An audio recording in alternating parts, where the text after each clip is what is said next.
Ya Igbo kwenu Igbo biko abịakwala m ọzọ ọ bụrụ na ị mara onye mbụ ọmụ bụ Chifex biko ana m eweta ozi ya na wee na-asị Igbo wu Igbo enwere ihe na-eme ihe ruo ebe ọ na-eru anyị nwawu ndị Igbo eche echiche mara otu anyị ga-esi nyere onwe anyị aka ya ndị Igbo abịakwa m ọzọ ebe m nọ hie na awụ na ụlọ ụmụ akwụkwọ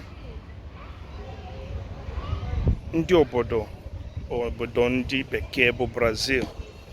A na-asị na Brazil so na the third in the world. Na Brazil so na mom how to put it. But I just want to let you guys know something very important. Ihe anyị na-eme legode ebe m nọ na chere ya ọ dịghị mma isi obere ụmụaka because of the abuse of image. You understand? But I'm going to show you guys something here quickly. Just watch. Here is a small place. Okay, I show it quickly. Yeah. Okay, here is schooling, and once in a while, abundant parents see ha bia na school ka ha mara otu ha na ụmụ ha ka ụmụazị si agụ akwụkwọ. Lee ya, with my age, atọ wurizi a primary school boy. Okay, enwere m 2 hours to be here with Kamana, my daughter study today. Kamara otu ha si treat my daughter in school and the activities my daughter na-enwe in school. Ndị be anyị ihe a wụ ihe ndị Igbo kwesịrị iji aka anyị wee mee ebe ndị gọọmenti anyị gara na support anyị. Gị nwankwa na onye Igbo igwere ike ịga pati wepụta 10 million naira spend aghala elu akpọ gị ọkwọta eke na eze o jiri igwe kpọ ya nkụ a na-akpọgasị gị aha dị iche iche. But that 10 million ichefu na ị ga-eji elata ofu village gị develop your village. Here now is no more than a 6 plots. They build school here, primary school, all the activities here. You can see activities. They have classes for kids. In here now, we cannot spend more than 10 million naira to do this. But you can spend 10 million naira, just go off Patiala yellow, and not boggy or Bajirigo Boyanko. You feel it, tomorrow, you let an all of Benagi. Everywhere is red. You can not be no Lagos, no every plane on Naza or Wefi. Na one here me Ndigbo. Ndigbo ask me here me bone. Legodi here now, Orugum guy get wake up with a kind developer label. Okay? When him second with Taron, all the very important. Go away name on Jeopardy, it to trego na galelo.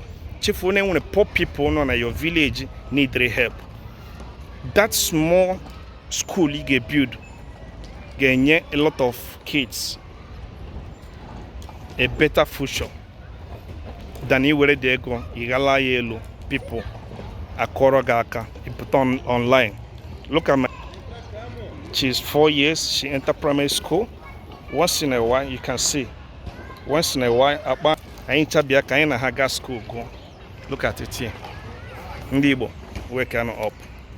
Okay, I'll give you more details about this school. Sand castle. What are we doing? Sand castle. Really? Yeah. That's so fun. So fun. Yeah. You like to see Daddy in school today? Yeah. Playing with you? Yeah. No controlling. Control? Yeah. Okay. But he don't do anything. Yes, he's not working. Watch the video. Say hello. I froze it. How old are you? 4. 4 years. You see? Are you happy to be in school today? Yeah. Really? Ooh. Guys, you see? Lekweye ebe anyị na-ekpozi aja. Ịhụrụ ka anyị si ekpo aja. Anyị na-ekpo aja. Mona, my last daughter. Yes, baby. This boy is so silly. His mom is saying tomorrow he come back. Bernard is shouting. Bernard is shouting.